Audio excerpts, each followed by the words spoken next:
നിന്നോട് ആരാ പഠിപ്പിച്ചു തന്നത്? വെള്ളം കുടിക്കുന്ന സമയം ഇടത് കൈകൊണ്ട് വെള്ളം എടുത്തിട്ട് വലത് കൈകൊണ്ട് താങ്ങി കുടിക്കണമെന്ന് ആരാ പഠിപ്പിച്ചത്? അതെവിടെ നിന്ന് കിട്ടിയ സമ്പ്രദായം? ആ സമ്പ്രദായം എവിടെ നിന്ന് കിട്ടിയ? ഫാഷൻ ആയിട്ടാ. പക്ഷെ നോക്ക്, ആരെങ്കിലും കാണുന്നുണ്ടെങ്കിൽ പൊക്കിയിട്ടൊരു താങ്ങല്. എന്റെ പ്രിയമുള്ള സഹോദരങ്ങളെ, എന്റെ പ്രിയം, വലത് കൈ കൊണ്ട് വെള്ളം കുടിച്ച് ആരെങ്കിലും തല്ലൂ? ഭക്ഷണം കഴിച്ചുകൊണ്ടിരിക്കുന്ന സമയത്ത് നീ കഴിക്കുമ്പോ ആ വെള്ളത്തിന്റെ പിടിച്ച അതെന്ത് വേസ്റ്റ് ആയി പോകും. എന്റെ കയ്യിലിരിക്കണ ചോറ് പതിലിത്തിരി പറ്റിന്ന് പറഞ്ഞാൽ എന്താ സംഭവിക്കുക? വലത് കൈ കൊണ്ട് തന്നെ വെള്ളം കുടിക്കണം. എന്റെ പ്രിയമുള്ള സഹോദരങ്ങളിന് പറ്റാത്തൊരവസ്ഥ വരുമ്പോഴാണ് മറ്റതിനെ കുറിച്ച് ചിന്തിക്കുന്നത്. അതുകൊണ്ട് അള്ളാഹുവിന്റെ പ്രവാചകൻ സല്ലല്ലാഹു അലൈഹി വസല്ലമ തങ്ങൾ പറഞ്ഞു, വെള്ളം കുടിക്കുന്നത് ഇടത് കൈ കൊണ്ട് വെള്ളം കുടിച്ചാൽ ഈ ലോകത്തുള്ള സർവ്വ ചരാചരങ്ങളും നിന്നെ ശപിക്കുമെന്ന് നബി മുഹമ്മദ് മുസ്തഫ സല്ലല്ലാഹു അലൈഹി വസല്ലം. രണ്ട് എന്റെ പ്രിയമുള്ള സഹോദരങ്ങളെ, നമുക്കൊരു ഹോബിയുണ്ട്. എന്തേ ഹോബി? പടച്ചവനെ, വെള്ളം കുടിക്കുമ്പോഴും ഭക്ഷണം കഴിക്കുമ്പോഴും ഒരിത്തിരി, ഇപ്പൊ വെള്ളം കുടിക്കുമ്പോൾ ഒരല്പം ബാക്കി വെക്കുക. മൊത്തം കുടിച്ച ആർത്തിയാന്ന് വിചാരിക്കും. എല്ലാവരും ഒരല്പം ബർക്കത്തിന് വേണ്ടി വെക്കുന്നത് പോലെ ഭക്ഷണം കിട്ടിക്കഴിഞ്ഞാൽ, വെള്ളം കിട്ടിക്കഴിഞ്ഞാൽ ഒരല്പം അവിടെ മാറ്റി വെക്കുന്ന ഒരു സ്വഭാവം. കടയിൽ പോയി ചായ മേടിച്ചു, അവസാനം ഒരിത്തിരി ബാക്കി വെച്ചിട്ടേ പോകത്തുള്ളൂ. തിന്നാൻ പിടിച്ചിരുത്തി ഭക്ഷണം കഴിച്ചു, ഒരു ഇപ്പം അവിടെ വെച്ചിട്ട് പോകും. എന്റെ പ്രിയമുള്ള സഹോദരങ്ങളെ, വല്ലാത്തതാ. എന്റെ പ്രിയമുള്ള സഹോദരങ്ങളെ, അള്ളാഹുവിന്റെ പ്രവാചകൻ സല്ലല്ലാഹു അലൈഹി വസല്ലമ തങ്ങൾ പറഞ്ഞു, കഴിക്കാൻ ഭക്ഷണം വാങ്ങിയിട്ട് അതിൽ ബാക്കി വെച്ചിട്ട് പോയാൽ അള്ളാഹുവേ ഈ ലോകത്തുള്ള സർവ്വതും നിന്നെ ശപിക്കുമെന്ന് നബി മുഹമ്മദ് മുസ്തഫ. നബി മുഹമ്മദ് മുസ്തഫ. അപ്പൊ അതുകൊണ്ടല്ലേ ഇപ്പൊ ചിലപ്പം ഒരുപാട്, ഇപ്പൊ ഞാൻ അങ്ങനെ പറയാറുണ്ട്, എല്ലാവരും നിങ്ങളുടെ വീട്ടിൽ വിരുന്നുകാർ വന്നാൽ നിങ്ങൾ ഭക്ഷണം വിളമ്പി കൊടുക്കരുത്. നമ്മുടെ വീട്ടിൽ വിരുന്നുകാരൻ വന്നാൽ എല്ലാം എടുത്തവന്റെ മുന്നിൽ വെച്ചിട്ട് പറയണം, ഇത് നിന്റെ വീട്, നിനക്ക് ഇഷ്ടമുള്ളത് കഴിച്ചോ. നമ്മളെന്താ ചെയ്യേണ്ടത്? ഒരു മാന്യത എന്ന് പറഞ്ഞാൽ, വീട്ടിലൊരു വിരുന്നുകാരൻ വന്നു, ഭക്ഷണം എടുത്തു വെച്ചിട്ട് പറയണം, ഇതെല്ലാം നിനക്കുള്ളതാ. ഒന്നീ നീ വിളമ്പി കൊടുക്കുമ്പോ ഒന്നീ കൂടും അല്ലെങ്കിൽ കുറയും. ഒന്നുകിൽ കൂടുതൽ കൊടുക്കും അല്ലെങ്കിൽ കുറവ് കൊടുക്കും. കുറഞ്ഞു പോയാൽ അവന്റെ മനസ്സിന്റെ ഉള്ളിൽ നിന്നോട് പ്രയാസം തോന്നും, കൂടിപ്പോയാലും അള്ളാഹുവെ പ്രയാസം. അതുകൊണ്ട് എന്ത് ചെയ്യണം? ഭക്ഷണം വീട്ടിൽ വരുന്ന വിരുന്നുകാരന്റെ മുന്നിൽ വെച്ചു കൊടുത്തിട്ട് പറയണം, നിനക്ക് ഇഷ്ടമുള്ളതുപോലെ തിന്നോ, ഇത് നിന്റെ സ്വന്തം വീടെന്ന് പറഞ്ഞു കൊടുക്കണം. അല്ലാതെ വാരിക്കോരി ഇട്ടിട്ട് അവന്റെ ബുദ്ധിമുട്ടിക്കരുത്. അള്ളാഹു നമുക്ക് ഈമാൻ നൽകി അനുഗ്രഹിക്കുമാറാകട്ടെ. ഇങ്ങോട്ട് നോക്ക്, മൂന്നാമത്തെ ഒരു ഗുണമുണ്ട് എന്റെ പ്രിയമുള്ള സഹോദരങ്ങളെ. തിന്നുന്ന പാത്രത്തിൽ തന്നെ വേസ്റ്റ് വെക്കുന്ന ഒരു സ്വഭാവം നമ്മളിൽ പലർക്കുണ്ട്. തിന്നുന്ന പാത്രത്തിൽ വേസ്റ്റ് വെക്കും, താഴെ വെക്കൂല. തിന്നുന്ന പാത്രത്തിന്റെ സൈഡിൽ എല്ല് കടിച്ചിട്ട് അവിടെ വെക്കും, മീന്റെ മുള്ള അവിടെ വെക്കും, എല്ലാം വാരി വാരി സൈഡിൽ വെക്കും, ഇടയ്ക്ക് ഇങ്ങനെ വാരി തിന്നും. എന്റെ പ്രിയമുള്ളവരെ, നിനക്ക് ശാപം കിട്ടുമെന്ന് നബി മുഹമ്മദ് മുസ്തഫ. ഇപ്പൊ ഡൈനിങ് ടേബിളിന്റെ മുകളിൽ ഇത്തിരി വാരിയിട്ടെന്ന് പറഞ്ഞിട്ട് കുഴപ്പമൊന്നുമില്ല, എന്തായാലും നിന്റെ വാരി തുടയ്ക്കും. നമ്മൾ ഭക്ഷണം കഴിക്കുന്ന സ്ഥലം നമ്മുടെ ഭാര്യ വേസ്റ്റ് ബോക്സ് ഇല്ലെങ്കിൽ നീ ഇടണം. എന്റെ പ്രിയമുള്ള സഹോദരങ്ങളെ, തിന്നുന്ന പാത്രത്തിൽ തന്നെ നിന്റെ വേസ്റ്റ് വെക്കല്ലേ, നിന്റെ വേസ്റ്റ് വെക്കല്ലേ. അല്ലാഹുവേ, നിനക്ക് ശാപം കിട്ടുമെന്ന് നബി മുഹമ്മദ് മുസ്തഫ സല്ലല്ലാഹു അലൈഹി വസല്ലം. പിന്നെ പലരും കയ്യിൽ വെച്ചിട്ടാ തിന്നണ. കല്യാണ വീട്ടിൽ പോയിട്ട് വെട്ടി നിന്ന് തിന്നുന്നവനോട് ഇത് വല്ലതും പറഞ്ഞിട്ട് കാര്യമുണ്ടോ? കല്യാണ വീട്ടിൽ പോയി സ്വന്തമായിട്ട് വിളമ്പ് കൈ വെച്ചിട്ട്, ആഹാരം ശരീരത്ത് വെച്ചിട്ട് കഴിക്കല്ലേ, നിനക്ക് അല്ലാഹു ദാരിദ്ര്യം തരുമെന്ന് നബി മുഹമ്മദ് മുസ്തഫ. ഭക്ഷണം ശരീരത്ത് വെച്ചിട്ട് കൈ വെച്ചിട്ട് തിന്നരുത്, മടി വെച്ചിട്ട് തിന്നരുത്. ഒന്നീ തറയിൽ വെച്ചിട്ട് അല്ലെങ്കിൽ ഡെസ്കിന്റെ മുകളിൽ വെച്ചിട്ട് ശരീരത്ത് വെച്ചിട്ട് ഭക്ഷണം വാരി തിന്നരുത്. അള്ളാഹു നിനക്ക് ദാരിദ്ര്യം തരുമെന്ന് നബി മുഹമ്മദ് മുസ്തഫ സല്ലല്ലാഹു അലൈഹി വസല്ലമ തങ്ങൾ പറഞ്ഞു തരുമ്പോൾ, എന്റെ പ്രിയമുള്ളവരെ, ഞാൻ പറഞ്ഞ ഈ 3 സുന്നത്തുകൾ നിനക്കൊന്ന് ഹയാത്താക്കാൻ കഴിയുമോ?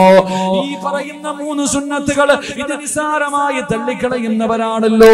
ഇതെങ്കിലും നിന്റെ ജീവിതത്തിലൊന്ന് സൂക്ഷിക്കാൻ കഴിയുമോ? അല്ലാഹു നിനക്ക് തരുന്ന പ്രതിഫലം എന്തെന്നറിയുമോ? അല്ലാഹുവിന്റെ പ്രവാചകൻ പറയുകയാ, മൻ ഹാഫദ അലാ സുന്നതി അക്റമഹുല്ലാഹു ബിഅർബഅതി ഹിസാൽ. ഏതെങ്കിലും ഒരു മനുഷ്യന് അല്ലാഹുവിന്റെ പ്രവാചകന്റെ ഒരു സുന്നത്തെങ്ങാനും ജീവിതത്തിൽ ഹയാത്താക്കിയ, അല്ലാഹു അവന് 4 പ്രതിഫലം കൊടുക്കും. ഈ ദുനിയാവിൽ വെച്ച് തന്നെ അല്ലാഹു നിനക്ക് 4 പ്രതിഫലം തരും. അല്ലാഹുവിന്റെ പ്രവാചകൻ പറയുകയാ, പ്രവാചകന്റെ ഒരു സുന്നത്തെങ്ങാനും ജീവിതത്തിൽ ഹയാത്താക്കിയ, ഉസ്താദേ, ഞാൻ തലയിൽ തൊപ്പി ധരിക്കും ഉസ്താദ്, ഞാൻ താടി വളർത്തും ഉസ്താദ് എന്ന് പഠിച്ചവര്, സുന്നത്തായ രീതിയിൽ ഞാൻ മുടിവെട്ടും ഉസ്താദ് എന്ന് പറയാ കഴിയുമോ ചെറുപ്പക്കാരാ? എന്ന് തീരുമാനമെടുക്കാൻ കഴിയുമോ ചെറുപ്പക്കാരാ? അല്ലാഹുവിന്റെ പ്രവാചകൻ പറയുകയാ, നിനക്ക് ഈ ദുനിയാവിൽ വെച്ച് തന്നെ പ്രതിഫലം കിട്ടും. ഈ ദുനിയാവിൽ വെച്ച് 4 പ്രതിഫലം. ഒന്നാമത്തെ പ്രതിഫലം എന്തെന്നറിയുമോ? അൽ മഹബ്ബത്തു ഫീ ഖുലൂബിൽ ബററാ. പാതിരാത്രി ഒരുമിച്ച് കൂടി എന്റെ പ്രിയപ്പെട്ട യുവത്വത്തോട്, എന്റെ പ്രിയപ്പെട്ട മുസ്ലിമേ, മോനെ, സുന്നത്തായ രീതിയിൽ നിനക്കൊന്ന് മുടിവെട്ടാൻ പറ്റുമോ? ഒരേ ലെവലായിട്ട് നീ വെട്ടടാ, വെട്ടാതെ നടക്കടാ. ആണും പെണ്ണും കെട്ട രീതിയിൽ നടക്കല്ലേ ചെറുപ്പക്കാരാ. എടാ, ഒന്നിയിൽ ആണാകണം, അല്ലെങ്കിൽ പെണ്ണാകണം. ഇത് രണ്ടുമല്ലാതെ 9 പോലെ ജീവിക്കല്ലേ ചെറുപ്പക്കാരാ. പടച്ചവനെ, ഇന്നത്തെ ചെറുപ്പക്കാരുടെ കോലം എങ്ങനെയാണ്? അവന്റെ ഉമ്മയെ പോലെ മുടി വളർത്തുന്നവർ, അവനല്ലാഹുവേ പടച്ചവര്, സർവ്വചരാചരങ്ങളും നിന്നെ ശപിക്കുമടാ. അല്ലാഹുവിന്റെ റസൂല് പറയുകയാ, ഏതെങ്കിലും ഒരു മനുഷ്യൻ അല്ലാഹുവിന്റെ പ്രവാചകന്റെ സുന്നത്ത് ജീവിതത്തിൽ ഹയാത്താക്കിയാ അല്ലാഹു അവന് കൊടുക്കുന്ന പ്രതിഫലം എന്തെന്നറിയോ? അല്ലാഹു ഇഷ്ടപ്പെട്ടവരുണ്ടല്ലോ, അല്ലാഹു ഇഷ്ടപ്പെട്ടവരുണ്ടല്ലോ, അവരുടെ മനസ്സിന്റെ ഉള്ളിൽ നിനക്കൊരു സ്ഥാനമുണ്ടാകുമടാ. എന്റെ ചെറുപ്പക്കാരനെന്ന് പറഞ്ഞോ, പള്ളിയിലെ ഖതീബ് പറയും, നല്ല ഒരു മനുഷ്യനാ. ഇവിടത്തെ ഹാജിയാക്കന്മാരോട്, ഇവിടത്തെ കാരണവന്മാരോട് അല്ലാഹുവേ ഒരു ചെറുപ്പക്കാരനെ കുറിച്ച് ചോദിച്ചാ അവര് പറയും, അവനൊരു നല്ല ചെറുപ്പക്കാരനാ. മോനെ, പ്രവാചകന്റെ സുന്നത്ത് ജീവിതത്തിൽ ഹയാത്താക്കിയ അല്ലാഹു തരുന്ന ഒന്നാമത്തെ പ്രതിഫലം, അല്ലാഹു ഇഷ്ടപ്പെട്ടവരുടെ ഹൃദയത്തിൽ നിനക്കൊരു സ്ഥാനമുണ്ടാകും. പൊന്നുമോര്, എല്ലാരും നിന്നെ ബഹുമാനിക്കുമടോ. പലരും പറയാറുണ്ട്, പ്രായമായിട്ടും ആരും എന്നെ ബഹുമാനിക്കുന്നില്ല. എങ്ങനെ ബഹുമാനിക്കാരാ? എങ്ങനെ ബഹുമാനിക്കാരാ? മോനെ, നിന്റെ ജീവിതം നന്നാകാത്തത് കൊണ്ടാ. അതുകൊണ്ട് അല്ലാഹുവിന്റെ പ്രവാചകൻ പറയുകയാണ്, ആരെങ്കിലും എന്റെ ഒരു സുന്നത്ത് തന്റെ ജീവിതത്തിൽ ഹയാത്താക്കിയാ അല്ലാഹു അവന് കൊടുക്കുന്ന പ്രതിഫലം ഈ നാട്ടിലെ നല്ലവരുടെ മനസ്സിന്റെ ഉള്ളിൽ എന്നും അവൻ അല്ലാഹു ഒരു സ്ഥാനം കൊടുക്കുമെന്ന് നബി മുഹമ്മദ് മുസ്തഫ സല്ലല്ലാഹു അലൈഹി വസല്ലമ തങ്ങൾ പറയുകയാണ്. 2, അൽ ഹൈബത്തു ഫീ ഖുലൂബിൽ ഫജറാ. എന്റെ പ്രിയമുള്ളവരെ, പ്രവാചകന്റെ സുന്നത്ത് ജീവിതത്തിൽ ഹയാത്താക്കുന്ന ഒരു മനുഷ്യൻ അല്ലാഹു കൊടുക്കുന്ന രണ്ടാമത്തെ പ്രതിഫലം എന്തെന്നറിയോ? എടാ, ലോകത്ത് നീ ഒരുത്തനെയും ഭയക്കണ്ടോ. ഈ പ്രപഞ്ചത്തിൽ അല്ലാഹുവല്ലാതെ ഒരു മഖ്ലൂഖിനെയും നീ ഭയക്കണ്ട. മോനെ, നിന്നെ എല്ലാവർക്കും പേടിയാടാ. നിന്റെ ശത്രുവിന് അല്ലാഹു നിന്നെ കുറിച്ച് പേടി കൊടുക്കുമെന്ന് നബി മുഹമ്മദ് മുസ്തഫ സല്ലല്ലാഹു അലൈഹി വസല്ലം. അല്ലാഹുവിന്റെ റസൂലിന്റെ സുന്നത്ത് ഹയാത്താക്കുന്നവൻ, അവന്റെ ശത്രുവിന്റെ ഹൃദയത്തിൽ അല്ലാഹു പേടി കൊടുക്കും. നിന്നെ കാണുന്നതേ പേടിയാടാ, നിന്നെ കാണുന്നതേ പേടിയാ ചെറുപ്പക്കാരാ. എന്റെ പ്രിയമുള്ളവരെ, രാജ്യമാര് ഭരിക്കട്ടെ, ആരെല്ലാം നമുക്കെതിരെ ഒറ്റക്കെട്ടാകട്ടെ, പ്രളയം പോലെ ശത്രുക്കൾ മുഴുവനും ഒറ്റക്കെട്ടായി വന്നാൽ പേടിയാടാ ചെറുപ്പക്കാരാ.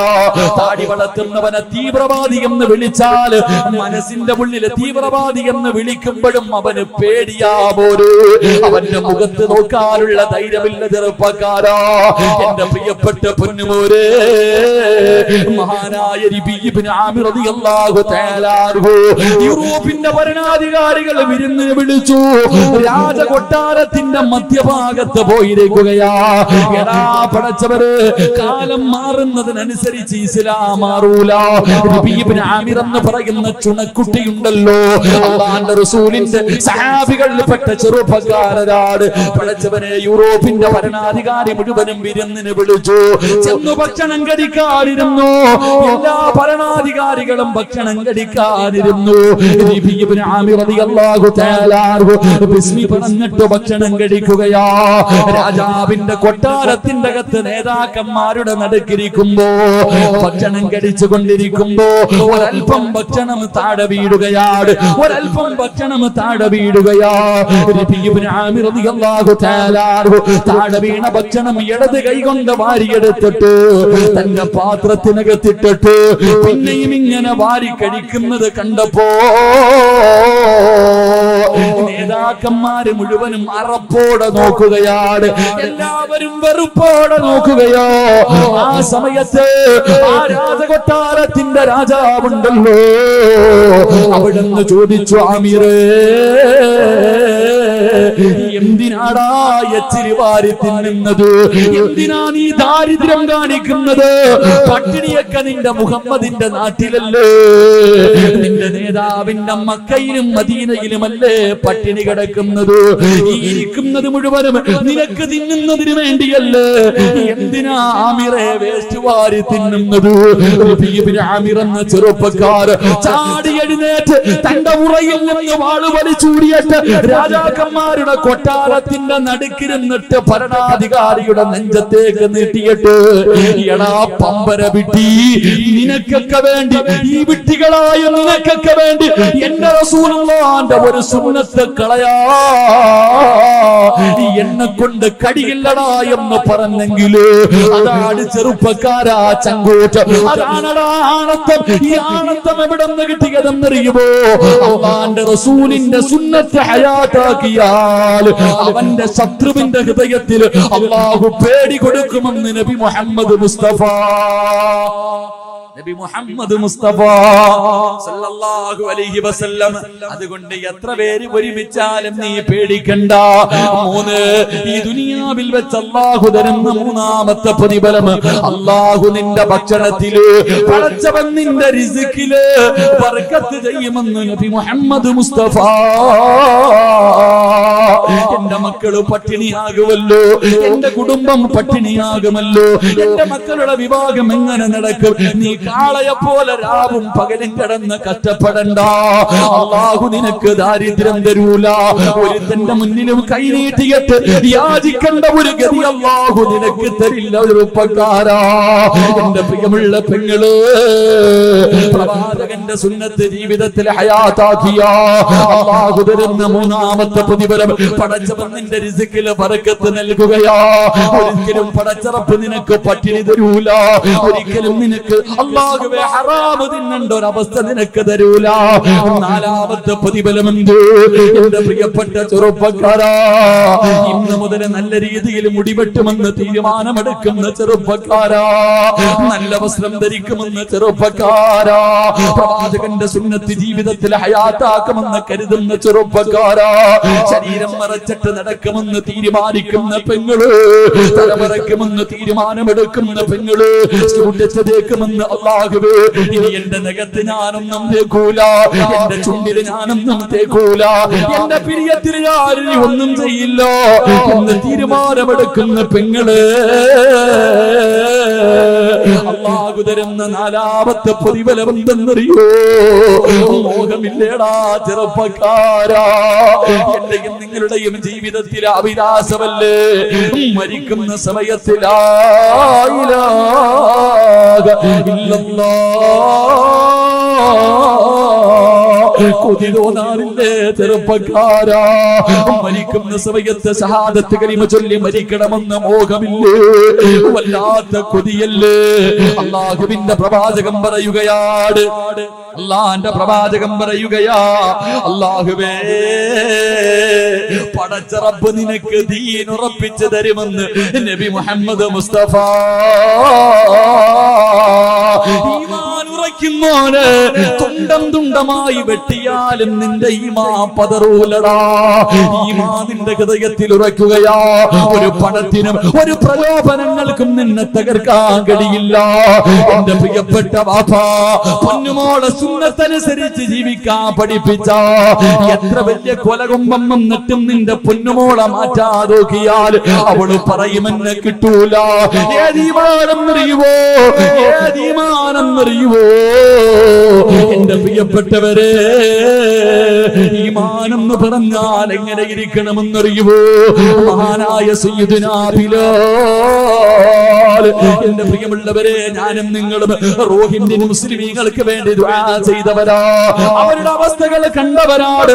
പടച്ചവനെ, പച്ച മനുഷ്യനെ ജീവനോടെ കത്തിക്കുന്ന കാഴ്ച.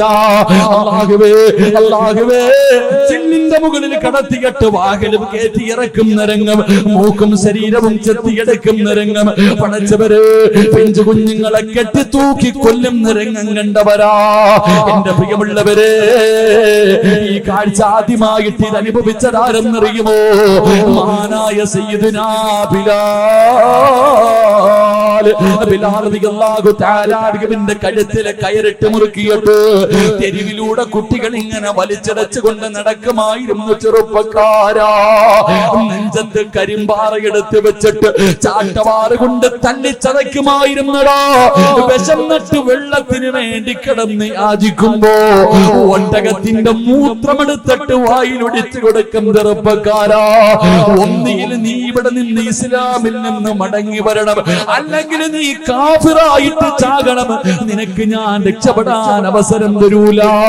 ബിലാൽ തങ്ങളെ തല്ലിച്ചതയ്ക്കുമ്പോ അവിടുന്ന് വിളിച്ചത് അല്ലാഹു വഹദ്. മോനെ, ആ ഈമാൻ നിനക്ക് വേണോ? ചെറുപ്പക്കാരാ, ആ ഈമാനാണടാ എനിക്കും നിങ്ങൾക്കും വേണ്ടത്. നമ്മുടെ എന്ത് ചെയ്താലും തകർക്കാൻ കഴിയാത്ത ഈമാനാ. എന്റെ പ്രിയപ്പെട്ട പെങ്ങള്, 1400 വർഷങ്ങൾക്ക് മുമ്പ് അല്ലാഹുവിന്റെ പ്രവാചകര് മഹാനായ ഉസ്മാൻ ഇബ്നു അഫ്ഫാൻ റളിയല്ലാഹു തആല അൻഹു പ്രവാചകനും സഹാബത്തും ഇങ്ങനെ നടന്നു പോകുമ്പോ ഖുറൈശികൾ ഒരു പാവപ്പെട്ട കുടുംബത്തെ തല്ലിച്ചതയ്ക്കുകയാ. ശരീരത്തിലെ വസ്ത്രങ്ങൾ മുഴുവനും അടിച്ചു മാറ്റിയിട്ട് ഒരു ഭർത്താവിനെയും ഭാര്യയെയും അല്ലാഹുവേ പേപ്പട്ടിയെ തല്ലുന്നത് പോലെ തല്ലുകയാണ്. സുമയ്യ ബീവി റളിയല്ലാഹു തആല അൻഹ തന്റെ പ്രിയപ്പെട്ട ഭർത്താവ് രണ്ടുപേരെയും തല്ലിച്ചതയ്ക്കുന്ന രംഗവാ. അല്ലാഹുവിന്റെ റസൂൽ നോക്കുമ്പോ എന്തേ ചെയ്തതെന്നറിയുവോ? സുമയ്യ ബീവി റളിയല്ലാഹു തആല അൻഹയുടെ പ്രിയപ്പെട്ട ഭർത്താവിന് കയ്യും കാലും കെട്ടിയിട്ട് പടച്ചവനെ കത്തിക്കൊണ്ടിരിക്കുന്ന തീക്കകത്തേക്ക് തലകീഴായി കെട്ടി നിർത്തിയിരിക്കുകയോ. ശരീരം മുഴുവനും കത്തിയിട്ട് പച്ചയിറച്ചി കരിയുന്നത് കണ്ടപ്പോ സുമയ്യ ബീവി റളിയല്ലാഹു തആല അൻഹ ചാടി എഴുന്നേറ്റിട്ട് ഓടി വന്ന് ഭർത്താവിനെ വെളിയിലേക്ക് തള്ളിയിടുകയാ. ശരീരം മുഴുവനും നിന്ന് കത്തിക്കൊണ്ടിരിക്കുമ്പോ തന്റെ പ്രിയപ്പെട്ട ഭർത്താവിനെ മണ്ണിലേക്ക് തള്ളിയിട്ടു. അല്ലാഹുവേ, ശരീരം മുഴുവനും കത്തിക്കരിഞ്ഞ് എല്ലുകൾ വെളിയിൽ കാണുന്ന രീതിയില് അല്ലാഹുവേ സുമയ്യ ബീവിയുടെ ഭർത്താവ് ഇങ്ങനെ ഇരിക്കുമ്പോ അല്ലാഹുവിന്റെ റസൂൽ കടന്നു വന്നു. ശരീരത്തൊന്ന് തൊടാൻ പോലും കഴിയുന്നില്ല, മുഴുവനും കത്തിക്കരിഞ്ഞിരിക്കുകയാ. ആ സമയത്ത് ആ സഹാബി ചോദിച്ചു, യാ റസൂലല്ലാഹ്, ജീവിതകാലം മുഴുവനും ഇങ്ങനെയാണോ നബിയേ? അല്ലാഹുവിന്റെ റസൂൽ പറഞ്ഞു, ഇല്ല ഇല്ല യാസിറേ, ഇല്ല യാസിറേ, നീയും നിന്റെ ഭാര്യയും നിന്റെ മകനും ജന്നാത്തുൽ ഫിർദൗസ് എന്ന സ്വർഗ്ഗത്തിലാ. സുമയ്യ ബീവി റളിയല്ലാഹു തആല അൻഹ കേൾക്കേണ്ട താമസമുണ്ടല്ലോ, ഞങ്ങൾ കുടുംബസമേതം സ്വർഗ്ഗത്തിൽ പോകുമെന്ന് പ്രവാചകൻ പറഞ്ഞപ്പോ എഴുന്നേറ്റിരുന്നിട്ട് പറഞ്ഞു തന്റെ ഭർത്താവിനോട്, തോറ്റുകൊടുക്കല്ലേ, ഇവന്മാര് നമ്മളെ കൊന്നാലും നമ്മൾ തോറ്റുകൊടുക്കാൻ പാടില്ല. അല്ലാഹു വഹദ്, അല്ലാഹു വഹദ്. ശരീരം മുഴുവനും കത്തിക്കരിഞ്ഞ് മരണത്തോട് മല്ലടിക്കുന്ന ഭർത്താവിനോട് ചാട്ടവാറുകൾ കൊണ്ട് ശത്രുക്കളെ തല്ലുമ്പോഴും സുമയ്യ ബീവി പറഞ്ഞു, തോറ്റുകൊടുക്കല്ലേ.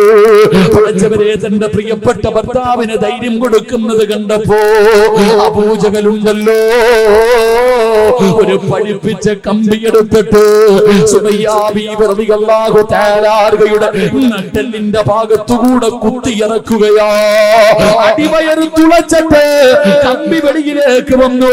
സുമയ്യ ബീവി മണ്ണിലേക്ക്, മരുഭൂമിയിലേക്ക് വീഴുക. പറയുകയാ, മരണത്തോട് മല്ലടിക്കുമ്പോഴും സുമയ്യ വിളിച്ചു പറഞ്ഞു, തോറ്റുകൊടുക്കല്ലേ, തോറ്റുകൊടുക്കല്ലേ. നമുക്ക് അല്ലാഹുവിന്റെ സ്വർഗമുണ്ട്, നമുക്ക് അല്ലാഹുവിന്റെ സ്വർഗമുണ്ട്. ശരീരം കുത്തുകൊണ്ട് മരണത്തോട് മല്ലടിക്കുമ്പോഴും സുമയ്യ ബീവി തന്റെ പ്രിയപ്പെട്ട ഭർത്താവിന് ധൈര്യം കൊടുക്കുന്നത് കണ്ടപ്പോ അബൂജഹലിനെ സഹിച്ചില്ല. മറിച്ച് കടത്തിയിട്ട് ആ കുത്തിയ കുന്തം വലിച്ചൂരിയിട്ട് സുമയ്യ ബീവിയുടെ ഗുഹ്യ ഭാഗത്തേക്ക് കുത്തിയിറക്കുകയാ. എന്നിട്ട് റബ്ബേ, പച്ചയിറച്ചി ഇങ്ങനെ വലിച്ചെടുക്കുമ്പോഴും സുമയ്യ ബീവി റളിയല്ലാഹു തആല തന്റെ പ്രിയപ്പെട്ട ഭർത്താവിനോട് പറഞ്ഞു, തോറ്റുകൊടുക്കല്ലേ. അല്ലാഹുവാണ് വലിയവർ, അല്ലാഹുവാണ് വലിയവർ. അബൂജഹൽ കാലെടുത്തിട്ട് സുമയ്യ ബീവിയുടെ കഴുത്തിൽ ചവിട്ടിയിട്ട് മണ്ണിലേക്ക് ചവിട്ടി താറ്റി. അപ്പോഴും സുമയ്യ പറഞ്ഞത്, അല്ലാഹു അഹദ്. എന്റെ പ്രിയപ്പെട്ട ചെറുപ്പക്കാരാ, മോനെ ഇതുപോലെ ഈമാൻ വേണോ? എന്താണ് ഇതിന്റെ കാരണമെന്നറിയുവോ? തുണ്ടം തുണ്ടമായി വെട്ടിമുറിച്ചപ്പോഴും അവര് തോറ്റുകൊടുക്കാത്തതിന്റെ കാരണം എന്താ? മൂന്ന് മക്കളെ തിളച്ചു പറയുന്ന എണ്ണയ്ക്കകത്തേക്ക് തന്റെ പൊന്നാര മക്കളെ ജീവനോടെ കെട്ടിയിറക്കിയപ്പോ ആ മാസിദ ബീവി തോറ്റുകൊടുക്കാതെ ചിരിച്ചതെന്തിനെന്നറിയുവോ? 9.5 മാസക്കാലം വയറ്റിൽ ചുമന്നുകൊണ്ട് നടന്ന് മരണവേദനയുടെ വേദനയിൽ നിന്ന് പ്രസവിച്ച പ്രിയപ്പെട്ട മക്കളെ തിളച്ചു മറിയുന്ന എണ്ണയിൽ ഓരോന്നായിട്ട് കരിക്കുമ്പോഴും തന്റെ പൊന്നാര മക്കളെ തീക്കകത്ത് കിടന്ന് മരണപ്രാണത്തിൽ പിടയുമ്പോഴും ചിരിച്ചുകൊണ്ട് നിന്നതിന്റെ കാരണം എന്തെന്നറിയുവോ? ഈമാൻ കിട്ടിയതിന്റെ കാരണമെന്ത്? അവർ റസൂലുള്ളാഹിന്റെ സുന്നത്ത് ജീവിതത്തിൽ പ്രാവർത്തികമാക്കിയവരാ. അതുകൊണ്ട് റസൂലുള്ള പറയുകയാ, ഈ ദുനിയാവിൽ വെച്ച് അല്ലാഹു നിനക്ക് തരുന്ന 4ാമത്തെ പ്രതിഫലം അല്ലാഹു നിന്റെ ഈമാൻ ഉറപ്പിക്കുമെന്ന് ആദരവായ പ്രവാചകൻ നബി മുഹമ്മദ് മുസ്തഫ. ആ ഈമാൻ തരണേ പടച്ചവര്, ആ ഈമാൻ തരണേ പടച്ചവര്. ഒരിക്കലും തകർക്കാൻ കഴിയാത്ത ഈമാൻ തരണേ അല്ലാഹ്. ഈ ലോകത്തോട് യാത്ര പറയാ കിടക്കുന്ന സമയത്ത് ശപിക്കപ്പെട്ടവനെ തട്ടിപ്പറിക്കാൻ വരുമ്പോ, നിങ്ങളുടെ ഈമാൻ കൊണ്ടുപോകാൻ വരുമ്പോ, അല്ലാഹുവേ അവന്റെ ചതിയിൽ നിന്ന് രക്ഷപ്പെട്ടുകൊണ്ട് ലാ ഇലാഹ ഇല്ലല്ലാഹ് എന്ന് പറഞ്ഞു മരിക്കാറുള്ള ഭാഗ്യം തരടേ അല്ലാഹ്. ഞങ്ങളുടെ അവസാനം നന്നാക്കി തരടേ അല്ലാഹ്, ഞങ്ങളുടെ അവസാനം നന്നാക്കി തരടേ അല്ലാഹ്. പടച്ചവര് ഈ സദസ്സിന് അതൊരു സബബാക്കണേ അല്ലാഹ്. എന്റെ പ്രിയമുള്ളവരെ, പാവപ്പെട്ട പെൺകുട്ടികളെ കെട്ടിച്ചു കൊടുക്കണമെന്ന നെയ്യത്തോട് എന്റെ പ്രിയമുള്ളവരെ സംഘടിപ്പിച്ച പരിപാടിയാ. സംഘാടകർ ബക്കറ്റുമായിട്ട് മുന്നിലേക്ക് കടന്നു വരികയാ. സംഘാടകർ ബക്കറ്റുമായിട്ട് നിങ്ങളുടെ മുന്നിലേക്ക് കടന്നു വരികയാ. മനസ്സറിഞ്ഞു കൊണ്ടൊരു സദഖ കൊടുക്കുവോ? ഒന്നും വേണ്ട, ഒന്നും വേണ്ട. ഈ ലോകത്ത് നിന്ന് യാത്രയാകുന്ന സമയം ലാ ഇലാഹ ഇല്ലല്ലാഹ് എന്ന് പറഞ്ഞുകൊണ്ട് മരിക്കാനുള്ള മോഹം കൊണ്ടാ ഞാനും നിങ്ങളും ജനിച്ച സമയം നമ്മൾ കരയുന്നത് കണ്ടിട്ട് ശൈത്താൻ ചിരിച്ച ചെറുപ്പക്കാരാ. നമ്മളെ നുള്ളി നോവിപ്പിച്ചിട്ട് ശൈത്താൻ നമ്മുടെ മുന്നിൽ നിന്ന് ചിരിച്ചവനാ.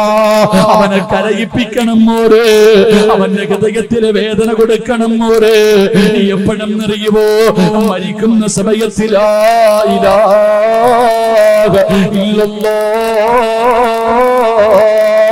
എന്ന് പറഞ്ഞുകൊണ്ട് നീ മരിക്കുന്നത് കണ്ടിട്ട് അവൻ കരയണം ചെറുപ്പക്കാരാ. അതിനു വേണ്ടിയാ മോര്, അതിനു വേണ്ടിയാ മോന് ഈ കൊടുക്കുന്നത്, അതിനു വേണ്ടിയാ ചെറുപ്പക്കാരാ. മനസ്സറിഞ്ഞുകൊണ്ടൊരു നല്ല സദഖയിട്ടോ.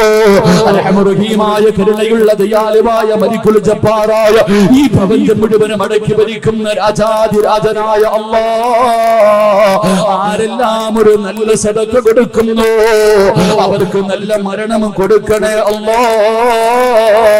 അവരുടെ അവസാനം നന്നാക്കണേ അല്ലാഹ്. ഈ സദഖ അതിനൊരു സബബാക്കണേ റബ്ബേ.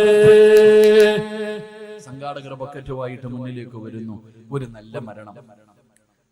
നീ ജനിച്ചപ്പോ ശൈത്താൻ ചിരിച്ചു, ഞാൻ കരഞ്ഞു.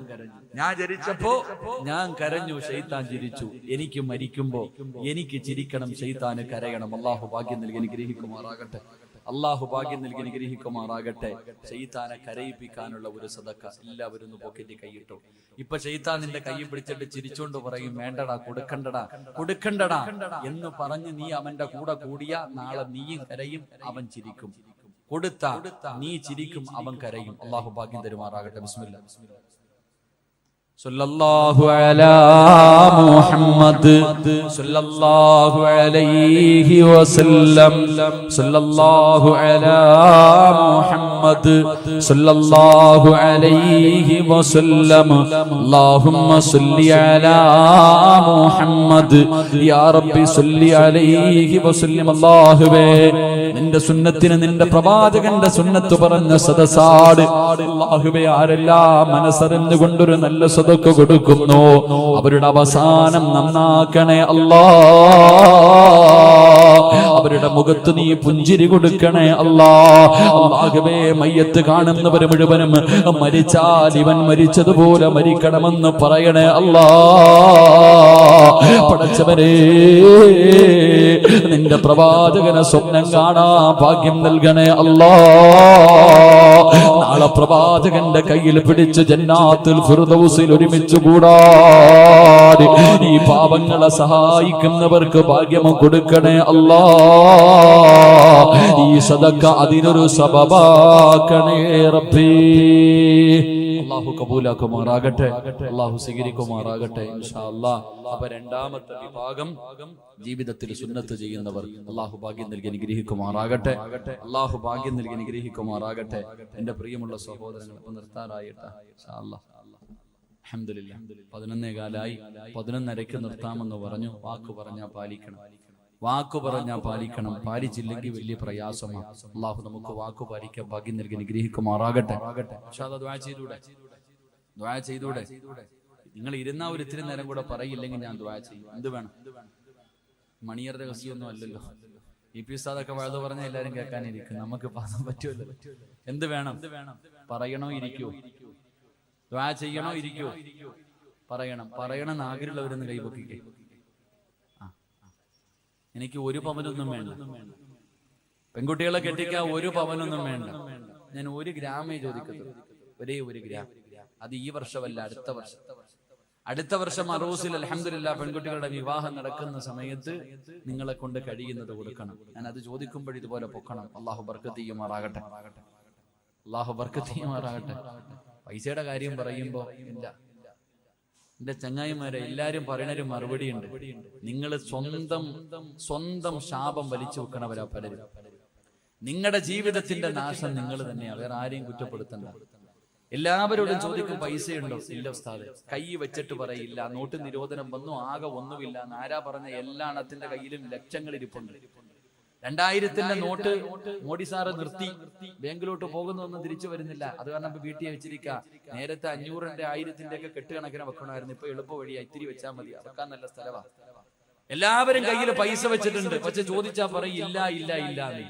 നീ 10 പ്രാവശ്യം ഇല്ല ഇല്ല എന്ന് പറയുമ്പോ അള്ളാഹു നിന്നെ എത്തിങ്ങാനലാക്കി കളയും. കാരണം നീ കൈ വെച്ചിട്ടില്ല എന്ന് പറഞ്ഞു.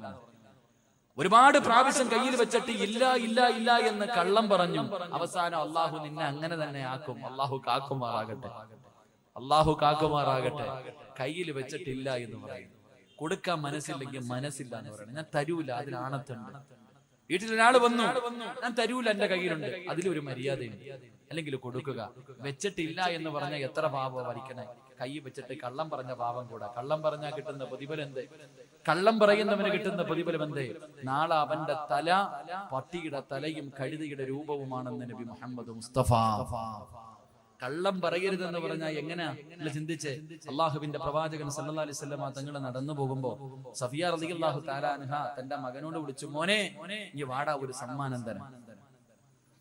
ഒരു പെണ്ണ് തന്റെ മകൻ വെളിയിൽ കളിച്ചോണ്ടിരിക്കണ, എത്ര വിളിച്ചിട്ടും വരുന്നില്ല. അവനെ വിളിച്ച്, വാടാ മോനെ, ഒരു സമ്മാനം തരാ. ചെറുക്കൻ ഓടി വീടിനകത്ത് കയറി വന്നു. അള്ളാഹുവിന്റെ പ്രവാചകൻ ചോദിച്ചു, എന്തെങ്കിലും കൊടുക്കാനാണോ വിളിച്ചത്? ഇല്ല നബിയെ, ഒരുപാട് നേരം വിളിച്ചിട്ടും വരുന്നില്ല, അപ്പോ അതുകൊണ്ട് വിളിച്ചതാ. കൊടുക്കാൻ വല്ലതും ഉണ്ടോ? ഒരു കാരക്കയുണ്ട് നബിയെ. അള്ളാന്റെ റസൂല് പറഞ്ഞു, അതുകൂടെ ഇല്ലായിരുന്നെങ്കിൽ കള്ളം പറഞ്ഞ പാവം അള്ളാഹു നിനക്ക് എഴുതുമെന്ന് നബി മുഹമ്മദ് മുസ്തഫ. നമ്മള് മക്കളോട് പറയും, മോനെ അത് മേടിച്ചേരാ, ഇത് മേടിച്ചേരാ, അങ്ങനെ മേടിച്ചേരാ, എങ്ങനെ മേടിച്ചേരാ. മോനെ ഫോൺ വിളിക്കുമ്പോ വീട്ടിൽ പിരിവുകാരോ വന്നാ വാപ്പ ഇല്ലാന്ന് നീ തന്നെ പറഞ്ഞേക്കണേ. പറയാ വാപ്പ വീടിനകത്തിരിക്കും, അള്ളാഹുബെ പിരിവിന് ആരെങ്കിലും വരുന്നത് കണ്ടാ പറയും വാപ്പ ഇവിടെ ഇല്ലെന്ന് പറഞ്ഞേക്കട, കള്ളം പറഞ്ഞേക്കട. നമ്മൾ തന്നെ മക്കളെ കള്ളം പഠിപ്പിക്കുന്നു. അള്ളാഹു കാക്കുമാറാകട്ടെ. അവസാനം നിന്റെ മക്കള് ഭൂലോക കള്ളരാകും, അവരുടെ രസം ഉണ്ടാവും. നിന്റെ മക്കള് കള്ളരെന്ന് പറഞ്ഞാൽ കള്ളന്മാരായിട്ട് ചരിത്രത്തിൽ കാണാം. ഖബറിനകത്ത് ജീവിതത്തിൽ എപ്പോഴും കള്ളം പറയുന്നൊരു മനുഷ്യനുണ്ടായിരുന്നു. ആ മനുഷ്യനെ ഖബറിനകത്ത് കൊണ്ടുവച്ചപ്പോ മുൻകറും നക്കീറും വന്നിട്ട് ചോദിച്ചു, മൻ റബ്ബുക. ഖബറിനകത്ത് 2 മലക്കുകൾ വന്ന് ചോദ്യം ചോദിച്ചപ്പോ ഈ മനുഷ്യൻ പറയാ, ഇപ്പൊ 2 വന്നിട്ട് പോയതേ ഉള്ളൂ, പിന്നെയും നിങ്ങളും വന്നു. അള്ളാഹു മുൻകറും നക്കീറും വിചാരിച്ചു, പടച്ചോനെ ഞങ്ങളല്ലാതെ വേറെ ആരും ഖബറിൽ വരില്ല, ഇവെന്താടാ ഈ പറയണേ. ഇപ്പൊ 2 പേര് വന്നിട്ട് അങ്ങോട്ട് പോയതേ ഉള്ളൂ, വീണ്ടും 2 വന്നിരിക്കുന്നു. പടച്ചോനെ 2 പേരും കൂടെ ചോദിച്ചു, അള്ളാഹു ഇതെന്താ പടച്ചോനെ? അപ്പൊ പറഞ്ഞ മറുപടി, നാവെടുത്ത കള്ളവേ പറയത്തുള്ളൂ, ചുമ്മാതെ പറഞ്ഞതാണ്. അള്ളാഹു നമ്മളെ കാക്കുമാറാകട്ടെ. എങ്ങനെ ബസ്സിൽ കയറുമ്പോ ടിക്കറ്റ് എടുക്കാൻ വന്ന് ചോദിക്കും, ടിക്കറ്റ് ഇല്ല, 1 മതി. കുട്ടി അള്ളാഹു അവന് 2.5 വയസ്സായി, പെണ്ണ് കെട്ടാറായി സ്കൂളിൽ പഠിക്കുന്ന മക്കള്. പടച്ചോനെ ഞാൻ ഇങ്ങനെ യാത്ര ചെയ്യുമ്പോ ഒരു അത്ഭുതം തോന്നി. ടിക്കറ്റ് എടുക്കുന്ന ആള് വന്നിട്ട് ചോദിച്ചു, കുട്ടി ഇല്ല, കുഞ്ഞിന് വയസ്സായില്ല. അപ്പൊ അവൻ അയാൾ ചോദിച്ചു, മോനെ നിനക്ക് എത്രാം ക്ലാസ്സിലാണ് പഠിക്കണേ? ഞാൻ 4ാം ക്ലാസ്സിലാണ് പഠിക്കണത്. കുറച്ചനെ കഴിഞ്ഞില്ല. ഇതാ നമ്മുടെ അവസ്ഥ. അള്ളാഹു നമ്മളെ കാക്കുമാറാകട്ടെ. അള്ളാഹു നമ്മുടെ മക്കളെ സ്വാലിഹീങ്ങളിൽ പെടുത്തുമാറാകട്ടെ. ഇൻഷാ അല്ലാഹ് ഒരു കാര്യം കൂടെ പറയാം. അല്ലാഹുവിന്റെ പ്രവാചകൻ സല്ലല്ലാഹു അലൈഹി വസല്ലമ തങ്ങൾ പറയുകയാണ്, എന്റെ പ്രിയമുള്ള ചെറുപ്പക്കാരാ, എന്റെ പ്രിയപ്പെട്ട പെങ്ങളെ, അല്ലാഹുവിന്റെ പ്രവാചകൻ സല്ലല്ലാഹു അലൈഹി വസല്ലമ തങ്ങൾ പറയുകയാ, ജന്നാത്തുൽ ഫിർദൗസ് എന്ന സ്വർഗ്ഗം വേണോ? ജന്നാത്തുൽ ഫിർദൗസ് എന്ന സ്വർഗ്ഗം വേണോ? അല്ലാഹുവിന്റെ പ്രവാചകൻ പറയുന്നു, സഹാബാ റഹ്മിൻ ഗഫൂർ. അല്ലാഹുവിന്റെ പ്രവാചകൻ പറയുന്ന 3ാമത്തെ വിഭാഗം ഏതെന്നറിയുവോ? അത് കുടുംബ ബന്ധം ചേർക്കുന്നവരാ. തന്റെ ഉപ്പാനെയും ഉമ്മാനെയും സ്നേഹിക്കുന്ന മക്കളാ, മാതാപിതാക്കളെ സ്നേഹിക്കുന്ന മക്കളാണ്, അവരെ ബഹുമാനിക്കുന്ന മക്കളാണ്, അവരെ ആദരിക്കുന്ന മക്കളാണ്, അവർക്ക് നൽകേണ്ട പരിഗണന നൽകുന്ന മക്കളാണെന്ന് അല്ലാഹുവിന്റെ റസൂല് പഠിപ്പിക്കുമ്പോ, എന്റെ പ്രിയമുള്ളവരെ, മാതാപിതാക്കളോട് സ്നേഹമുള്ള എത്ര മക്കളാ ഉള്ളത്? ഉമ്മാനെ ചീത്ത വിളിക്കുന്ന മക്കളുണ്ടല്ലോ, ഉമ്മാനെ തല്ലുന്ന മക്കളുണ്ടല്ലോ, കിളവി നീ മിണ്ടരുതെന്ന് പറയുന്ന മക്കളുണ്ടല്ലോ, സ്വന്തം ഉമ്മാനെ ഭീഷണിപ്പെടുത്തുന്ന മക്കളുണ്ടല്ലോ, സ്വന്തം ഉമ്മയോടും വാപ്പയോടും നിസാര കാര്യത്തിന്റെ പേരിൽ പിണങ്ങി നടക്കുന്ന ചെറുപ്പക്കാരാ, എങ്ങനെ കഴിയുന്നു മോനെ? എങ്ങനെ കഴിയുന്നു മോനെ? നിന്നെ ഗർഭം ചുമന്ന, നിന്നെ മരണവേദനയുടെ വേദനയും നൊന്ത് പ്രസവിച്ച ഉമ്മാനെ വേദനിപ്പിക്കാ, സ്വന്തം ഉമ്മയോട് പിണങ്ങിയിട്ട് ഒരു രാത്രി ഉറങ്ങാൻ എങ്ങനെ കഴിയുന്നടാ? എന്റെ പ്രിയപ്പെട്ട ചെറുപ്പക്കാരാ, വേണ്ട മോരെ, ഉമ്മാന്റെ മനസ്സ് വേദനിപ്പിക്കല്ലേ, ഉമ്മാന്റെ കണ്ണുനീര് വാങ്ങിവെക്കല്ലേ. അല്ലാഹുവിന്റെ റസൂല് പറഞ്ഞു, ഉമ്മായുടെ മനസ്സ് വേദനിപ്പിക്കുന്നവൻ അല്ലാഹു കൊടുക്കുന്നത് ദുനിയാവിൽ വെച്ച് തന്നെയാ. ഉമ്മാന്റെ മനസ്സ് വേദനിപ്പിക്കുന്ന മക്കള്, ആ മക്കൾക്ക് അല്ലാഹു ശിക്ഷ കൊടുക്കുന്നത് ദുനിയാവിൽ വെച്ച് തന്നെ കൊടുക്കുമെന്ന് അഷ്റഫുൽ ഖൽഖ് നബി മുഹമ്മദ് മുസ്തഫ. ഉമ്മയാരെന്നറിയുവോ ചെറുപ്പക്കാരാ? നിന്റെ ഉമ്മാന്റെ കാൽച്ചുവട്ടിലാ സ്വർഗം കിടക്കുന്നത്. നിന്റെ ഉമ്മയുടെ കാൽച്ചുവട്ടിലാണ്. അല്ലാഹുവിന്റെ റസൂലിന്റെ മുന്നിൽ ഒരു സഹാബി ചെന്നു, യാ റസൂലല്ലാഹ്, എനിക്ക് ഏറ്റവും കൂടുതൽ ബാധ്യത ആരോടാ നബിയേ? നിന്റെ ഉമ്മയോടാ. നിന്റെ ഉമ്മയോടാ, നിന്റെ ഉമ്മയോടാ. 3 പ്രാവശ്യം ഉമ്മ എന്നാ പറഞ്ഞത്. 4ാമതാണ് വാപ്പയുടെ പേര് പറഞ്ഞത്. കാരണം എന്ത്? ഗർഭം ചുമന്നതു 10 മാസം തള്ളയാ, പ്രസവിച്ച വേദന തിന്നതും അവർ തന്നെയാ, പാലൂട്ടി നിന്നെ വളർത്തലും അവരാണ്. ഈ 3 കാര്യം ഉപ്പയിൽ ഒഴിവാട്. ഗർഭം ചുമന്നത് ഉമ്മയാണ്, നൊന്ത് പ്രസവിച്ചത് ഉമ്മയാണ്, പാല് തന്നത് ഉമ്മയാണ്. പടച്ചവനെ, നിന്റെ പ്രിയപ്പെട്ട ഉമ്മാനെ കുറിച്ച് നീ എപ്പോഴെങ്കിലും ഒന്ന് ചിന്തിക്കാറുണ്ടോ? നിന്റെ ഗർഭം ചുമന്ന സമയത്ത് അല്ലാഹുവേ, ആരെങ്കിലും ഒരു മനുഷ്യർ നിന്റെ തോളിലേക്ക് കൈയൊന്നെടുത്ത് വെച്ചാ ഒരു 10 മിനിറ്റ് കഴിയുമ്പോ നീ പറയും എന്റെ തോളിൽ നിന്ന് കൈയെടുക്കാ. നിനക്കത് ഇഷ്ടപ്പെടൂല. 9.5 മാസം നിന്റെ ഉമ്മ വയറ്റത്ത് ചുമന്നുകൊണ്ട് നടന്നു മോര്. ഒന്ന് നല്ല ഭക്ഷണം കഴിക്കാൻ എല്ലാവരും കല്യാണത്തിന് പോകും, ഉമ്മയ്ക്ക് പോകാൻ കഴിയുന്നില്ല, ഉമ്മയ്ക്ക് വയറ് നിറച്ച് ഭക്ഷണം കഴിക്കാൻ കഴിയുന്നില്ല, ഒന്ന് നല്ലതുപോലെ നടക്കാൻ കഴിയുന്നില്ല, ഒന്ന് തിരിഞ്ഞു മറിഞ്ഞ് കിടക്കാൻ കഴിയുന്നില്ല. കാരണം ഉമ്മാന്റെ വയറ്റിൽ നീ കടന്നത് കൊണ്ടാ പൊന്നുപോര്. എന്നിട്ട് നിന്നെ പ്രസവിച്ച അപ്പ എത്തെല്ലാം വേദന സഹിച്ചു പോര്. നിന്റെ ഉമ്മ എത്ര കരഞ്ഞിട്ടുണ്ടാകും, പ്രസവിക്കുന്ന സമയത്ത് നിന്റെ ഉമ്മ എത്ര വിളിച്ചു കൂവിയിട്ടുണ്ടാകും. ചെറുപ്പക്കാരാ, ആ മരണവേദന സഹിച്ചത് നിന്റെ ഉമ്മയാ മോന്. പട്ടിണിയാണെങ്കിലും എഴുന്നേക്കാൻ വയ്യാതെ കിടക്കുമ്പോഴും നീ ഒന്ന് കരഞ്ഞാൽ ഓടി വന്ന് കോരിയെടുത്തത് നിന്റെ ഉമ്മയാ മോന്. നിന്റെ മൂത്രവും കാഷ്ടവും എല്ലാം വാരിയതവരല്ലേ. ഇന്ന് നീ കൊട്ടാരം പോലെ ഒരു വീട് വെച്ചപ്പോ നിന്റെ ഉമ്മ അതിനകത്തൊന്ന് കാർക്കിച്ച് തുപ്പിയാ നിനക്ക് കഴിയില്ലല്ലോ. നിനക്ക് പണം കിട്ടിയപ്പോ, നിനക്കൊരു നല്ല പെണ്ണിനെ കിട്ടിയപ്പോ, ആ ഉമ്മയുടെ ദുആ കൊണ്ട് റബ്ബ് നിനക്കൊരു അനുഗ്രഹം തന്നപ്പോ നിന്റെ ഉമ്മ നിനക്ക് അധികം പറ്റായല്ലോടാ മനുഷ്യ. എങ്ങനെ കഴിയുന്നടാ? അല്ലാഹുവിന്റെ റസൂല് പറഞ്ഞു, ഉമ്മയുടെ മനസ്സ് വേദനിപ്പിക്കരുത്, ഉമ്മയുടെ മനസ്സ് വേദനിപ്പിക്കരുത്. വാപ്പയ്ക്ക് പ്രതിഫലമില്ലെന്നല്ല, ഉമ്മയുടെ കാൽച്ചുവട്ടിലാ സ്വർഗം, ഉമ്മാന്റെ കാൽച്ചുവട്ടിലാ സ്വർഗം. വാപ്പയുടെ മഹത്വം എന്തെന്നറിയോ? സ്വർഗത്തിലെ മധ്യത്തിലെ സ്വർഗത്തിന്റെ നടുക്കത്തെ കവാടം വാപ്പയാണെന്ന് നബി മുഹമ്മദ് മുസ്തഫ. സ്വർഗത്തിന്റെ കവാടത്തിലെ മധ്യഭാഗത്തെ വാതിലുണ്ടല്ലോ, മോനെ അതാണടാ വാപ്പ, മോനെ അതാണടാ വാപ്പ. വാപ്പയുടെ മനസ്സ് വേദനിപ്പിച്ചാലും നിനക്ക് രക്ഷപ്പെടാൻ കഴിയൂല. ഉമ്മായുടെയും വാപ്പയുടെയും മനസ്സ് വേദനിപ്പിക്കരുത്. അവരെ സ്നേഹിച്ചാൽ, അവരെ ബഹുമാനിച്ചാൽ അല്ലാഹു തരുന്ന പ്രതിഫലം കേൾക്കണോ? അല്ലാഹു നിന്റെ ആയുസ് നീട്ടി തരുമെന്ന് നബി മുഹമ്മദ് മുസ്തഫ. വാപ്പയെയും ഉമ്മയെയും പൊന്നുപോലെ നോക്കുന്നവരുണ്ട്. പടച്ചവരെ, ഇന്ന് വാഴ്ന്നിന് വരുമ്പോ പടച്ചവരെ, ഹംസ എന്ന് പറയുന്ന സഹോദരൻ പറഞ്ഞു, ഉസ്താദ് എന്റെ വാപ്പ മരണപ്പെട്ടു ഉസ്താദ്, എന്റെ ഉമ്മ രോഗിയാട്, എന്റെ ഉമ്മ രോഗിയാട്. പടച്ചവരെ, ആഫിയത്ത് കൊടുക്കണം. പ്രായമായിട്ടും ഇന്നും നോക്കുന്ന എത്രയോ മാതാപിതാക്കളുണ്ട്, മാതാപിതാക്കളെ പൊന്നുപോലെ നോക്കുന്ന എത്രയോ മക്കളുണ്ട്. എന്റെ പ്രിയമുള്ളവര്, പ്രായമായ ഉമ്മാനെയും വാപ്പാനെയും സ്നേഹിക്കുന്ന മക്കൾക്ക് അല്ലാഹു തരുന്ന പ്രതിഫലം പടച്ചറപ്പ് അവരുടെ ആയുസ് നീട്ടിക്കൊടുക്കുകയാ. അവരുടെ ആയുസ് അല്ലാഹു നീട്ടിക്കൊടുക്കും.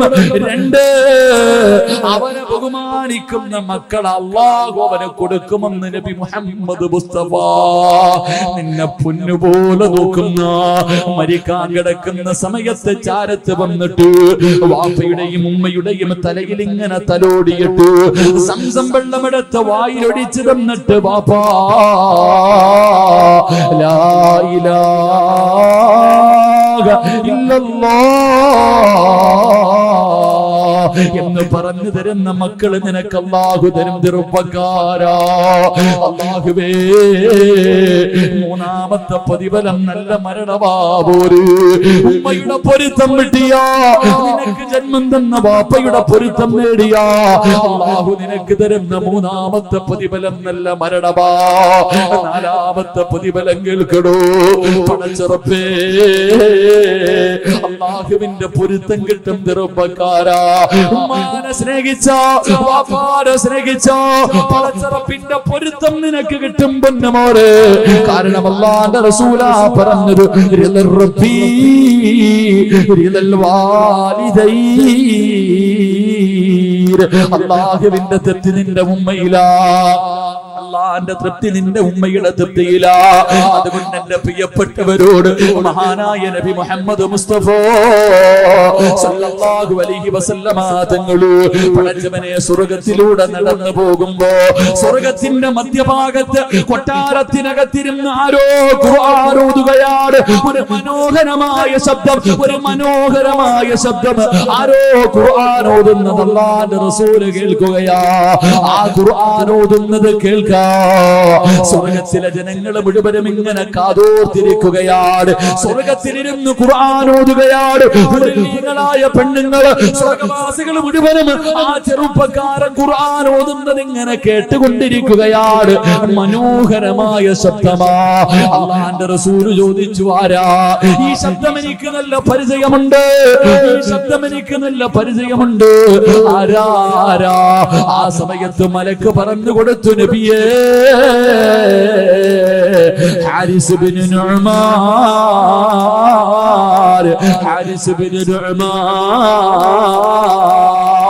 എന്റെ പ്രിയപ്പെട്ടവരെ, ഉപ്പാനെ സ്നേഹിച്ച, ഉമ്മാനെ സ്നേഹിച്ച, അല്ലാഹുവേ ഛേ എന്ന വാക്ക് പോലും ഉമ്മയോട് പറയാത്ത മക്കള്, വീടിനകത്ത് ലക്ഷക്കണക്കിന് കോടികൾ കൊടുത്ത് കെട്ടിയ വീടിനകത്ത് ഉമ്മ കിടന്ന് മലമൂത്ര വിസർജനം നടത്തിയാൽ, അല്ലാഹുവേ ഉമ്മ കാർക്കിച്ച് തുപ്പിയാൽ, ഉമ്മാച്ചേ ഇത് ശരിയായില്ലെന്ന് പോലും പറയാത്ത മക്കൾക്ക് ഉമ്മ എന്ത് ചെയ്താൽ ഓടിച്ചെന്നിട്ട്, അല്ലാഹുവേ ഉമ്മ നിന്റെ വീടിനകത്തൊന്ന് മൂത്രമൊഴിച്ചപ്പോ, ആ പാപം അറിയാതെ വന്ന് കാശിച്ചപ്പോ, ഓർമ്മയില്ലാതെ നിന്റെ ഉമ്മയൊന്ന് തുപ്പിയപ്പോ നിനക്ക് സഹിച്ചില്ലല്ലോടാ.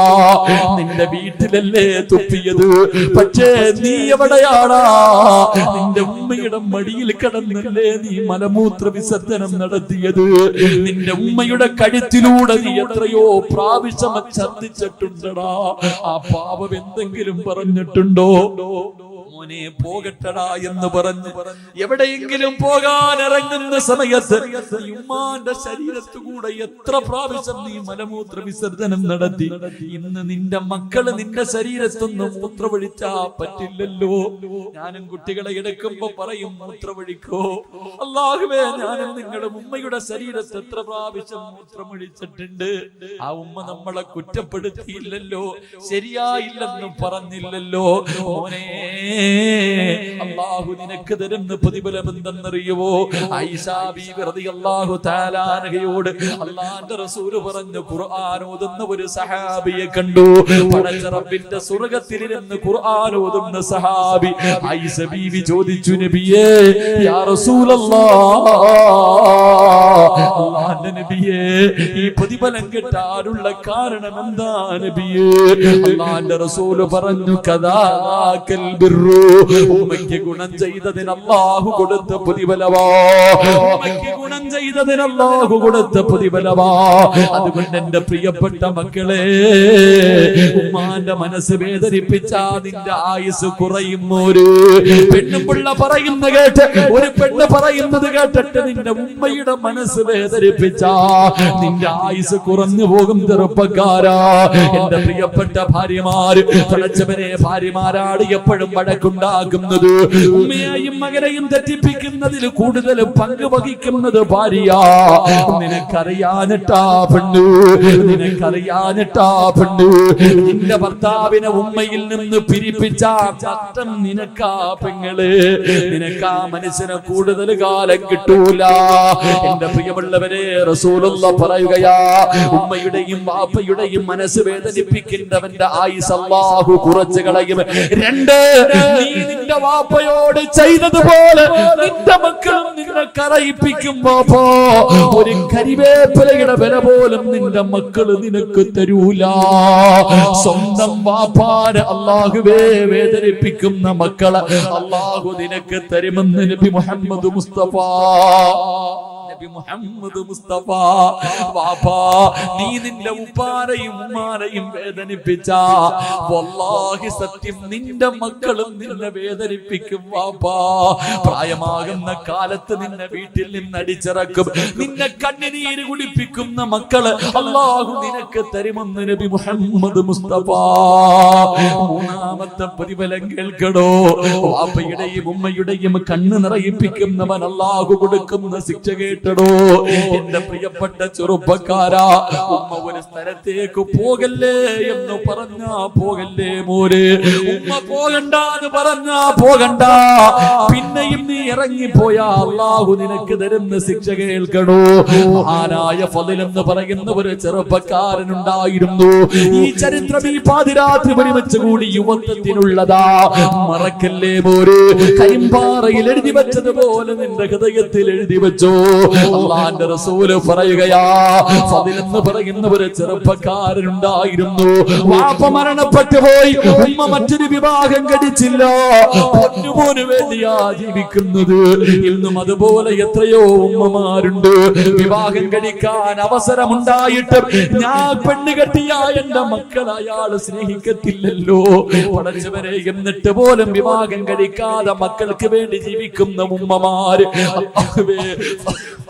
ഫളിൽ എന്ന് പറയുന്ന ചെറുപ്പക്കാര് കൂട്ടുകാര് മുഴുവനും ഒരിക്കൽ പറഞ്ഞു, ഫളിലേ, ഞങ്ങളെല്ലാവരും കഅബ കാണാൻ പോകുകയാ, നീയും കൂടെ വരുന്നോ? ഫളിലേ, ഞങ്ങളൊക്കെ ഉംറയ്ക്ക് പോകുകയാ, നീ വരുന്നോ?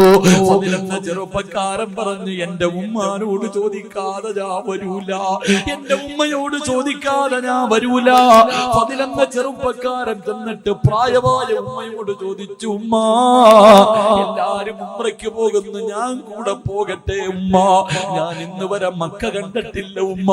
ഉമ്മ പറഞ്ഞു, മോനെ, നീ പോയാ എനിക്കാരുമില്ലടാ ഫളിലേ, നീ പോയാ എന്നെ ആര് നോക്കും ഫളിലേ? എന്റെ പൊന്നുമോ പോകണ്ട എന്ന് ഉമ്മ പറയുകയാ. ഫളിൽ എന്ന് പറയുന്ന ചെറുപ്പക്കാരൻ കൂട്ടുകാരുടെ അടുക്കൽ ചെന്നിട്ട് പറഞ്ഞു, എന്റെ ഉമ്മ എനിക്ക് അനുവാദം തന്നില്ല.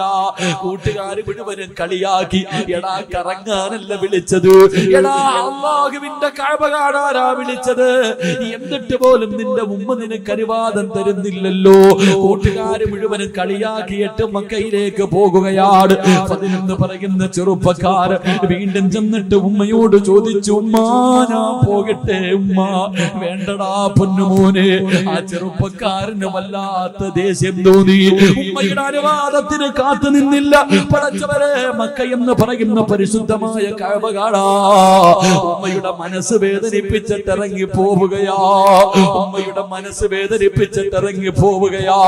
പടച്ചവനെ, നടന്നു പോകുമ്പോ മനസ്സിന്റെ ഉള്ളില് സമാധാനമില്ല, ഉമ്മയുടെ പൊരുത്തവുമില്ല, കൂട്ടുകാരുടെ കൂടെ എത്താനും കഴിയുന്നില്ല. അതിലെന്ന് പറയുന്ന ചെറുപ്പക്കാർ മനസ്സിന് സമാധാനമില്ലാതെ നടന്നു പോകുമ്പോ അവിടെ നിന്ന് ചിന്തിച്ചു, അല്ലാ, ഒന്ന് പള്ളിയിൽ കയറി നിസ്കരിക്കാമല്ലോ, അല്ലാ, നിസ്കരിച്ചാ മനസമാധാനം കിട്ടുമല്ലോ, നിസ്കരിച്ചാ മനസമാധാനം കിട്ടുമല്ലോ. പറയുന്ന ചെറുപ്പക്കാരൻ ഒന്നുമെടുത്ത് പള്ളിക്കകത്ത് കയറി നിസ്കരിച്ചു കൊണ്ടിരിക്കുമ്പോ നാട്ടുകാര് മുഴുവനും പള്ളിയിലേക്ക് ഓടുകയാണ്. നാട്ടുകാര് മുഴുവനും പള്ളിയിലേക്ക് ഓടി വരികയാ. കാരണം എന്തെന്നറിയുമോ? ആ നാട്ടില് വലിയ ഒരു കൊള്ള നടന്നു, ഒരു മോഷണം നടന്നു. മോഷ്ടിച്ചവൻ ഓടിയത് പള്ളിയുടെ ഭാഗത്തേക്കാണ്. കള്ളനെ പിടിക്കാൻ എല്ലാവരും ഓടി വരുമ്പോ അതിലെന്ന് പറയുന്ന ചെറുപ്പക്കാരൻ പള്ളിക്കകത്ത് നിൽക്കുകയാ. അവനാണ് കള്ളനെന്ന് കരുതിയിട്ട് നാട്ടുകാര് മുഴുവനും പിടിച്ചു കെട്ടുകയാണ്. നാട്ടുകാര് മുഴുവനും പിടിച്ചു കെട്ടുകയാണ്. എല്ലാവരും ഫളിലിനെ തല്ലുകയാ. എല്ലാവരും ഫളിലിനെ തല്ലുകയാ. പടച്ചവരെ, എന്നിട്ട് കൊടുത്ത ശിക്ഷ എന്തെന്നറിയോ? അവന്റെ രണ്ട് കൈയും വെട്ടിമുറിക്കുകയാ. ഇവനിനി ഒരിക്കലും മോഷണം നടത്തരുത്. രണ്ട് കൈയും വെട്ടിമുറിച്ചു. രണ്ട് കാലും വെട്ടിമുറിച്ചു. അവന്റെ 2 കണ്ണുകളും ചൂഴ്ന്നെടുക്കുകയാ. എന്നിട്ടൊരു കമ്പിന്റെ മുകളിൽ കെട്ടിയിട്ട് എല്ലാവരും കളിയാക്കിക്കൊണ്ടവനെ കള്ള എന്ന് വിളിക്കുമ്പോ അവിടുന്ന് കരഞ്ഞുകൊണ്ട് പറഞ്ഞു, എന്നെ കള്ള എന്ന് വിളിക്കല്ലേ, എന്നെ കള്ള എന്ന് വിളിക്കല്ലേ. എന്റെ ഉമ്മയുടെ മനസ്സ് വേദനിപ്പിച്ചതിന് അല്ലാഹു എനിക്ക് തന്ന ശിക്ഷയാ. എന്റെ ഉമ്മയുടെ കണ്ണ് നിറയിപ്പിച്ചതിന് പടച്ചറപ്പെനിക്ക് തന്ന ശിക്ഷയാ.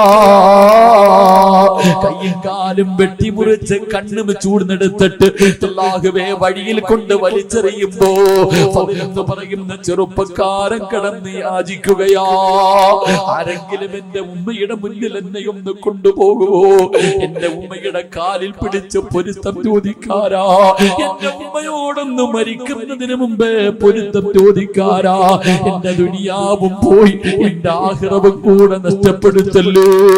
തെരുവിൽ കിടന്ന് മരണത്തോട് മല്ലടിക്കുമ്പോ അല്ലാഹുവേ ഫദിലെന്ന ചെറുപ്പക്കാരൻ കിടന്ന് യാചിക്കുകയാണ്. ഏതോ വഴിയാത്രക്കാര് പറഞ്ഞ അടയാളം വെച്ചൊരു വീടിന്റെ മുന്നിൽ കൊണ്ടുവച്ചു, ഒരു വീടിന്റെ മുന്നിൽ കൊണ്ടുവച്ചു.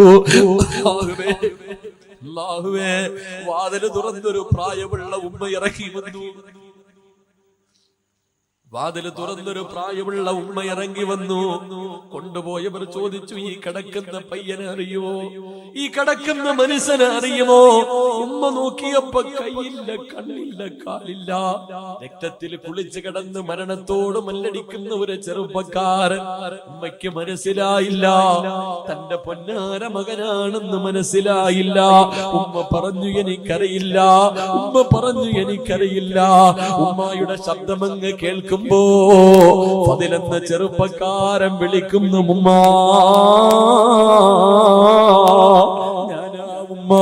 നിങ്ങളുടെ മനസ്സ് വേദനിപ്പിച്ചിട്ട് അല്ലാഹുവിന്റെ കഅബ കാണാൻ പോയ ഫദില ഉമ്മ, എനിക്ക് അല്ലാഹു തന്ന ശിക്ഷയാ ഉമ്മ. തന്റെ പ്രിയപ്പെട്ട പൊന്നാര മകനെ എടുത്ത് മടിത്തട്ടിൽ പിടിച്ചിട്ട് അല്ലാഹുവേ ആ ഉമ്മ കരയുകയാ. എന്റെ പൊന്നുമോനീ ഗതി വന്നല്ലോ, എന്റെ പൊന്നുമോനീ ഗതി വന്നല്ലോ. എന്റെ പ്രിയപ്പെട്ടവരെ, ഈ ദുനിയാവിൽ വെച്ച് പടച്ചുറപ്പ് കൊടുത്ത ശിക്ഷയാ. സിനിമയ്ക്ക് പോയതല്ല, കറങ്ങാൻ പോയതല്ല, കളി കാണാൻ പോയതല്ല, പടച്ചറപ്പിന്റെ കഅബ കാണാൻ ഉമ്മയുടെ പൊരുത്തമില്ലാതെ ഇറങ്ങിപ്പോയ മകൻ അല്ലാഹു കൊടുത്ത ശിക്ഷയാ. അല്ലാഹുവേ, ഞാനും നിങ്ങളും എത്രയോ പ്രാവശ്യം നമ്മുടെ ഉമ്മാനെ വേദനിപ്പിച്ചിട്ടുണ്ട്. എന്തൊക്കെയോ നമ്മൾ പറഞ്ഞു പോയിട്ടുണ്ട്, എന്തൊക്കെയോ നമ്മുടെ ഉമ്മാനെ നമ്മൾ പറഞ്ഞു പോയിട്ടുണ്ട്. പലപ്പോഴും ആ പാപത്തിന്റെ മനസ്സ് വേദനിപ്പിച്ചിട്ടുണ്ട്. അതുകൊണ്ട് ചെറുപ്പക്കാരാ, ഇന്ന് നിന്റെ ഉമ്മയുടെ ദിവസമാടാ. ജീവിച്ചിരിപ്പുണ്ടെങ്കിൽ ഇന്ന് വഴുതുകിടന്ന് വീട്ടിലേക്ക് കടന്നു ചെന്നിട്ട് ഉറങ്ങുന്നതിന് മുമ്പ് നിന്റെ പെറ്റുമ്മാന്റെ കാല് പിടിച്ചിട്ട് കരമോനെ, എനിക്ക് പൊരുത്തപ്പെട്ട് തരണേ, എനിക്ക് പൊരുത്തപ്പെട്ട് തരണേ, ഇല്ലെങ്കിൽ എനിക്ക് ഒരിക്കലും രക്ഷപ്പെടാൻ കഴിയൂല. ഉമ്മയുടെ കാല് പിടിച്ചിട്ട് കവിളിൽ വെച്ച് ചവിട്ടടാ പോരെ, ഉമ്മാന്റെ കാലിന്റെ ചുവട്ടിൽ ചുംബിക്കടാ ചെറുപ്പക്കാരാ. അവിടെയാ മോനെ സ്വർഗം ഇരിക്കുന്നത്. എന്നിട്ട് വാപ്പയുടെ കയ്യിൽ പിടിച്ചിട്ട് പറയണം, വാപ്പാ നിങ്ങൾ സ്വർഗത്തിന്റെ മധ്യഭാഗത്തെ കവാടവാ. സ്വർഗത്തിന്റെ കവാടങ്ങളിൽ മധ്യഭാഗത്തെ കവാടം നിങ്ങളാ വാപ്പാ. നിങ്ങളുടെ മനസ്സ് വേദനിപ്പിച്ചാൽ എനിക്ക് സ്വർഗം പോയിട്ട്, സ്വർഗത്തിൽ കിടക്കുന്നത് പോയിട്ട് സ്വർഗമൊന്ന്